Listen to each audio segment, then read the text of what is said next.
Boom, baby. The Oklahoma Sooners got another commitment, this time from a defensive lineman in Brian Harris, currently making this 7 total commits here in the 2026 class. And so far in the month of May, it feels like Oklahoma is really starting to get some momentum going into official visit season, which could pay a lot of dividends in trying to get some guys to go ahead and shut it down when they visit Oklahoma.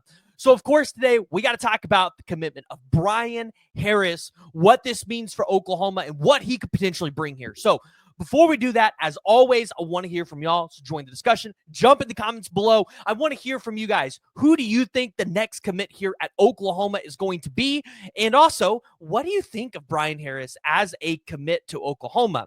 Before we get started, though, I did want to make an announcement. I did start a Thunder podcast. Jay's been jumping on a lot. We've been trying to get this thing going. I'm going to link that down in the description below. We're called the Thunder Up Podcast. We're doing a lot of content right now with the playoffs. So if you are a Thunder fan and you are looking for more of that content, jump in the description and you will see the link there to go over to the channel. Hit that subscribe button. Help us out. Watch it. Hit the like and subscribe over there, and it really helps that channel grow.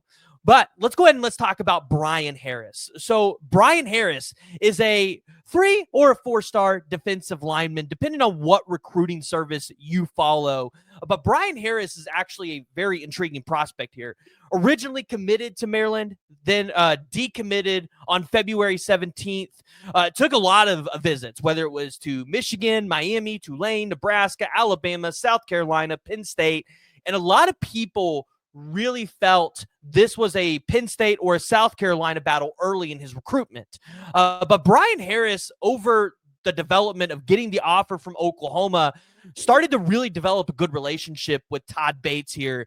But the interesting thing here is Brian Harris, when you go watch his film, he could potentially play multiple sides of the defensive line. So we're going to get into that here in a second, but he released this top 10 list, talking about some of the schools that were more interested in him. 6'3", 290 pounds, wingspan 7 foot, benches 455. So Oklahoma getting an elite prospect here. And I'm going to share some of his film here with you guys because I want you guys to see what I've had a chance to look at.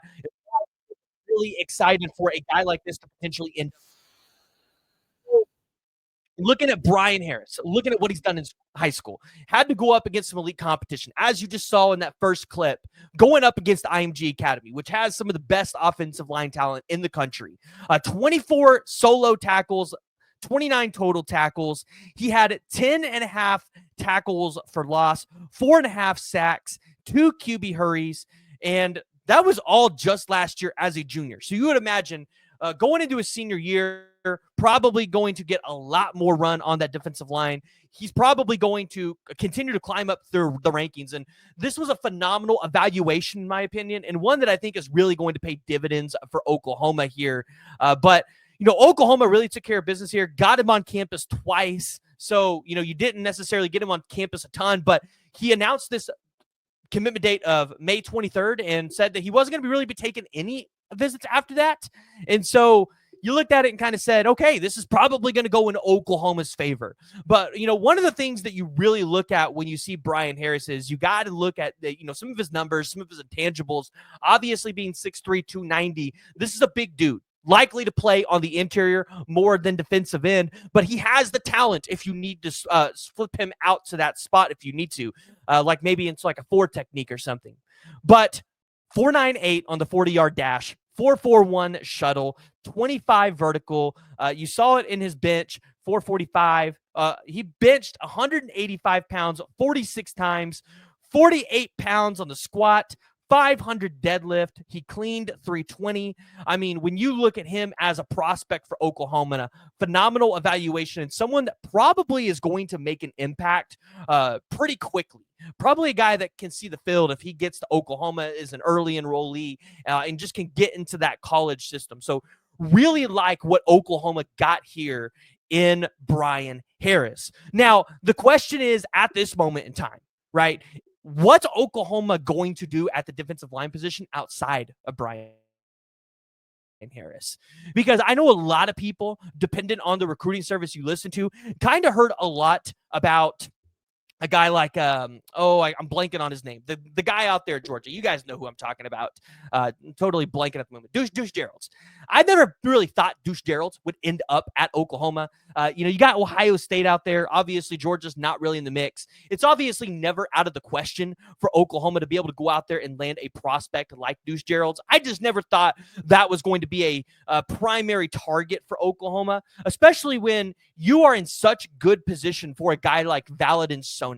And for those of you who don't know who Valadin Sone is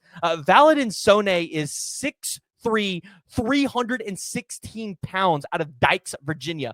Really love this prospect. According to the 247, the number 45 player in the entire country.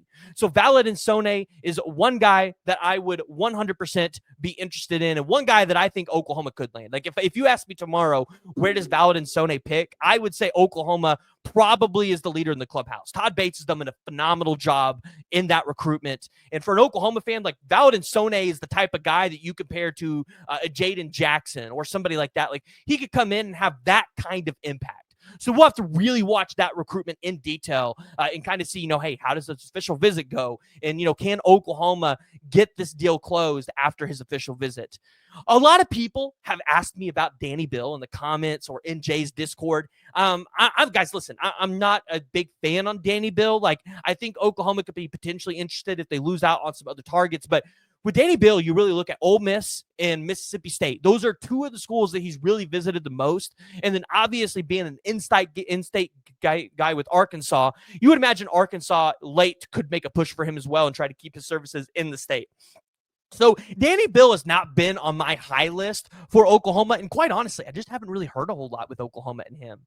Taj Overton, though, interesting prospect. 174th player in the country at the defensive line. I've heard a lot of conflicting information here, right? That Oklahoma's at a good spot, but that Taj Overton is kind of looking for a reason to not stay in the state, to find a reason to go somewhere else, which you do see that from time to time with kids, right? They don't want to stay in the state of Oklahoma. They do want to expand their wings and maybe get out and see what else is out there.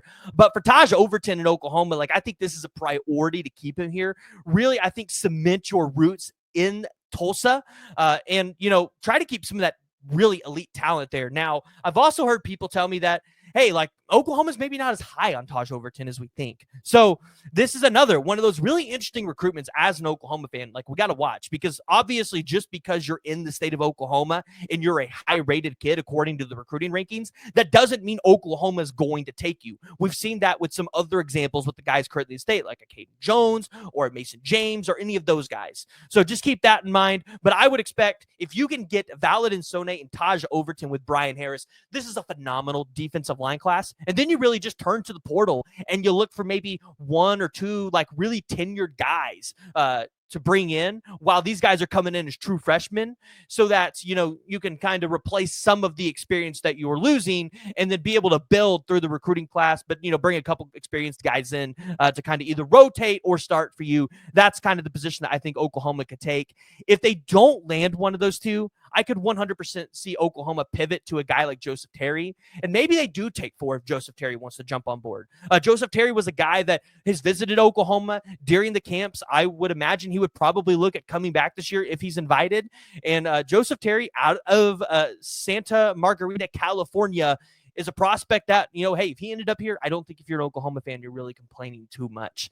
So that's kind of what I'm looking at for the defensive line. And I think Todd Bates and Miguel Chavis, they're going to do a phenomenal job. Obviously, Miguel Chavis chasing the 5-star in Jake Krull and some other prospects like maybe a James Carrington, who, although is listed as an interior guy, definitely more of a guy that could play the defensive end spot, a guy that would play defensive end Oklahoma for the next level. So jump in the comments below, join the discussion. Let me know what you guys think of Oklahoma's latest commitment of Brian Harris. We'll see y'all next time.